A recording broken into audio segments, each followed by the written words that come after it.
तवज्जो कम करनी होगी, ये मुर्गी वाले खुद अपनी जगह पर आ जाएंगे। थोड़ा सा तवज्जो, ये असल बात ये वाली है, असल बात यही है कि हम इस पे थोड़ा सा बर्दाश्त कर ले। जरूरी तो नहीं, मुर्गी के बगैर हमारा दिन नहीं गुजरेगा ना। बिल्कुल ठीक है जी, बिल्कुल ठीक है, थैंक यू। अच्छा, इसी तरीके से जैसे मिसेस कामरा ने एक और बात की फ्रोजन के हवाले से, फ्रोजन चिकन से, उसमें सबसे बड़ी इंडस्ट्रीज इनकी है, लेकिन मैं आपको बताऊं कंट्रोल जो चिकन आ गई है उसमें बताते हैं कि बड़ी अच्छी मुर्गी बनती है और बड़ी स्पीड में बनती है, यानी कि पूरे टाइम पे सही मुर्गी एक वेट की भी होती है, कुछ इस तरह की बात है। तो किस हद तक सही बात है ये?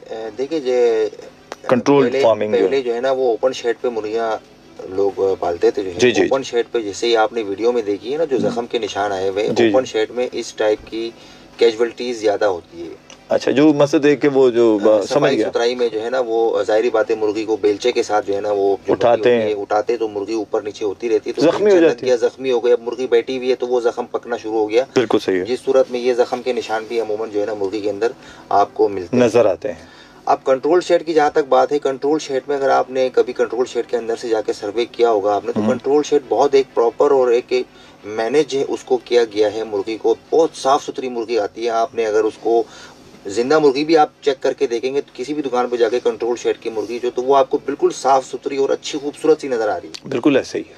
तो उसके अंदर जो भी है यानी कि जो मुज़िर सेहत या उसको आप कह ले के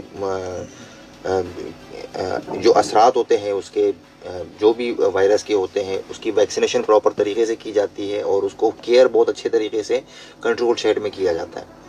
अच्छा, एक मेरे जहन में सवाल ये आ रहा है कि ये जो आप लोग मुर्गी परचेज करते हैं होल सेलर से, ये क्या उधार की सूरत में करते हैं या कैश की सूरत में? ये दो सूरतों में होती है। ये एक इसमें ऑप्शन ये होता है कि बहुत सारे दुकानदार ऐसे हैं कि जिनके ऊपर जो है ना वो बैलेंस चढ़ा हुआ होता है, और बहुत सारे दुकानदार ऐसे हैं कि जो कैश पे मुर्गी परचेज करते हैं या उनको जो है ना सुबह ही पेमेंट दे देते हैं माल उतारते वक्त। कोई फर्क होता है कुछ उसमें रेट्स में? कैश पे और जिनके ऊपर क्रेडिट हुआ है उनके ऊपर फर्क होता है। कितना अंदाजा फर्क होता है? ये तो डिपेंड करता है उस दुकानदार और सप्लायर के बीच में, लेकिन जहाँ तक मैंने अपने तौर पे तो जैसे आपके पास जैसे बहुत सारे दुकानदार शिकायतें करते हैं आपसे, शिकायतें लेके आते हैं मुझसे, बहुत सारे दुकानदार ऐसे जिसका मैं प्रूफ भी दे सकता हूँ। आप यकीन करें शकील साहब, जो होल सेलर की तरफ से फार्म रेट दिया जाता है सप्लाई का कि ये रेट है हमारा जिस पे हमने आपको सप्लाई देनी है, उस सप्लाई रेट से 6 से 8 रुपए ऊपर तक मैं साबित कर सकता हूँ कि दुकानदार को मुर्गी महंगी मिलती है।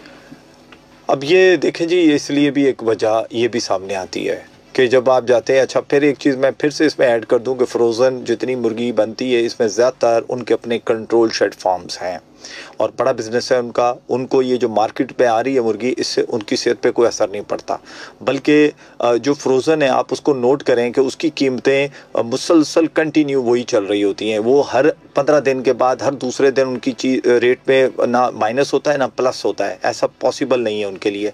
तो कहने का मेरा मकसद है कि फ्रोज़न है, इसके अलावा जो चिकन वो मिल रही है, जैसे बड़े ब्रांड्स हैं वो चिकन मार्केट में आती है उनकी और वो बाकायदा डीप फ्रीज़र में और उसमें रख कर वो सेल की जाती है, तो वो भी कीमतें उनमें भी फ़र्क नहीं पड़ता। अगर फ़र्क पड़ता है तो वो जो एक कोने पे, गली के कोने पे बाज़ार में लगा हुआ स्टॉल होता है मुर्गी का, उसकी कीमतों में लाजमी फ़र्क आता है। और उसकी क्या रीज़न्स हैं? सुहेल खान साहब जी मेलसी से सुन रहे हैं। अस्सलाम वालेकुम। वालेकुम सलाम जी। एक कॉल लेते हैं, सुनते हैं क्या कहते हैं जी। अस्सलाम वालेकुम। हेलो, अस्सलाम वालेकुम भाई, राहिला बात कर रही हूँ से। जी राहिला, वालेकुम सलाम जी, क्या कहना चाहेंगे? आप कैसे हैं? मैं ठीक, कैसे हैं भाई? मैं ठीक, अल्हम्दुलिल्लाह अल्हम्दुलिल्लाह। और जी, और जो आपके मेहमान दूसरे भाई आए हैं उनको भी मैं अस्सलाम वालेकुम कहती हूँ, खुश आमदीद। और बहुत इन्फॉर्मेटिव आप लोग बातें कर रहे हैं और बहुत सारे लोगों को इन बातों से बहुत फायदा होगा। अच्छा, मेरी फान है कि भाई बात पे थोड़ा हंस रही थी, वो कह रहे थे ना कि हम मुर्गी के पीछे मुर्गी भाग रहे थे, मुर्गी तो उठ नहीं सकती, वो जगह से वो भागी थी। अच्छा, मैं ये कह रही थी 2-3 साल पहले ना हमने एक्सपीरियंस किया था, हमने जो ये पोल्ट्री फार्म पता नहीं कहाँ बहुत दूर मिलते हैं, वहाँ की ना एक सेट मिलता है, खेप होती है, वो लाके ना मेरे जो देवर है उन्होंने छत पे पाली थी, तो 5 से 6 हफ्ते में वो तैयार हुई थी। तो इस तरह से तो जिसके पास जगह है या मतलब वो कर सकते हैं, फिर तो इस तरह से लोग काम कर सकते हैं ना।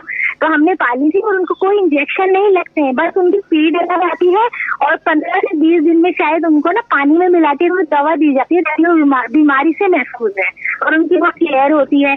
तो इस तरह से अगर छोटे पैमाने पे लोग इस तरह काम करने शुरू कर दें और अपने आसपास वालों को एक सही रेट पे मुर्गी दे दे, तो जरूरी थोड़ी कि हम वहीं जाके लें, वो जो शॉप है, तो हम पालना भी शुरू कर सकते हैं ना इस तरह से। जैसे देसी मुर्गी घर में पल जाती है, बहुत सारी चूजे आप लाके रख लें, उनको घर का भी आप चावल और रोटी सब दे सकते हैं, दाना भी दे सकते हैं, उससे हमें अंडे भी मिल जाएंगे, मुर्गियाँ भी, मतलब कि घर में चिकन अवेलेबल हो जाएगी।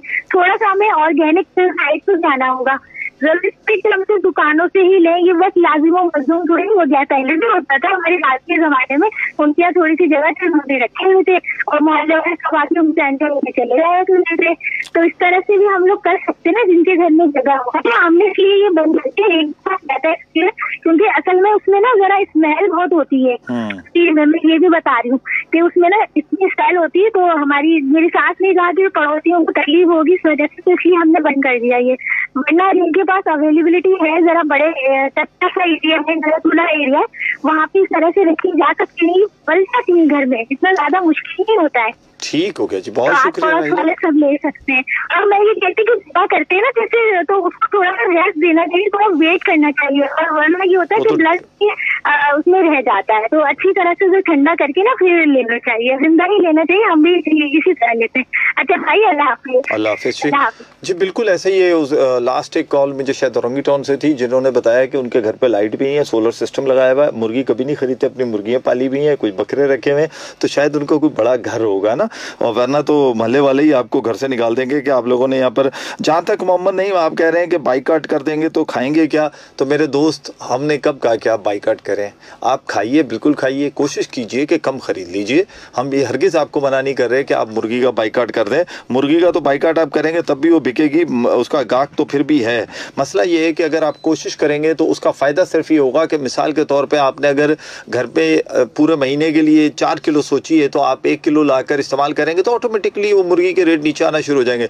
लेकिन जब उसकी खपत बढ़ेगी तो फिर ये व्हाट्सअप ग्रुप इसी तरह से मुतहरक होंगे और इसी तरीके से फैसला करेंगे, और फिर इनके इसी तरीके से कीमतें निकलेंगी। क्या कहेंगे मुगल साहब, जाते जाते क्या पैगाम देंगे आवाम को? देखिए, मैं तो यही पैगाम दूंगा कि भाई आप सबसे पहले तो अपने सामने आप जिंदा मुर्गी, चलती फिरती मुर्गी आप अपने सामने ज़िबा कराए। जो आपके जहन में एक दिल में गुमान है कि दुकानदार मरी हुई मुर्गी बेचता है या दुकानदार जो है ना यूं करके बेचता है, तो आपके पास इख्तियारात हैं, आप जिंदा मुर्गी लेके काट के बेचे, आपको तसल्ली करे, आपका हक बनता है, आप पैसे दे रहे, फ्री में नहीं ले रहे। बिल्कुल ठीक है। दूसरी बात, जहां आपने दुकानदारों पे जो कमिश्नर साहब के जो रेट लिस्ट के हवाले से जो रेट लिस्ट निकल रहा है, उस रेट लिस्ट के मुताबिक जो है ना हमें मुर्गी नहीं मिल रही है। मैं फिर आपको बावर कराना चाहूँ आपके चैनल के थ्रू, कमिश्नर साहब को मैं एक पैगाम देना चाह रहा हूँ कि जिस दिन से कमिश्नर साहब ने रेट लिस्ट निकालना शुरू किया, तलब और रसद की बुनियाद पे, आई थिंक दूसरे रोजे से ये रेट लिस्ट निकलना शुरू हुआ था या तीसरे रोजे से, उस दिन से लेके आज तक हमें उस रेट के मुताबिक मुर्गी नहीं मिल रही है। ये मैं हल्फन कह रहा हूँ आपके चैनल के तवस्सुत से। मुझे साबित कर दे होलसेलर या फार्मर के हमें कमिश्नर साहब के दिए हुए रेट के मुताबिक मुर्गी मिली है, तो मैं ये काम छोड़ने को तैयार हूँ। जी बिल्कुल सही हो गया जनाब। इनका कहना यह है कि तलब और रसद यानी कि डिमांड और सप्लाई के तहत जो रेट का तयन किया जाता उसके मुताबिक इनको मुर्गी नहीं मिलती, तो वो किस तरीके से आगे बेच रहे हैं। लेकिन दूसरी तरफ वो जो व्हाट्सएप ग्रुप का माफिया है वो सरगर्म है, और वो रोज़ाना की बुनियाद पर कैसे और क्यों और किस तरह अपने इख्तियारात का नाजायज़ फ़ायदा उठाकर रेट निकालता है। बेसिकली वो कमिश्नर कराची की रिट को, कमिश्नर जितने भी हैं उनको चैलेंज करता है। मैं समझता हूँ कि फौरी तौर पर उनके खिलाफ कार्रवाई होनी चाहिए, ताकि इस तरह का कोई भी अमल नहीं होना चाहिए कि जिससे सारिफ को नुकसान हो। कल मिलते हैं एक नए इशू के साथ, एक नई गुफ्तगू के साथ। बशर्ते हयात पाकिस्तान जिंदाबाद।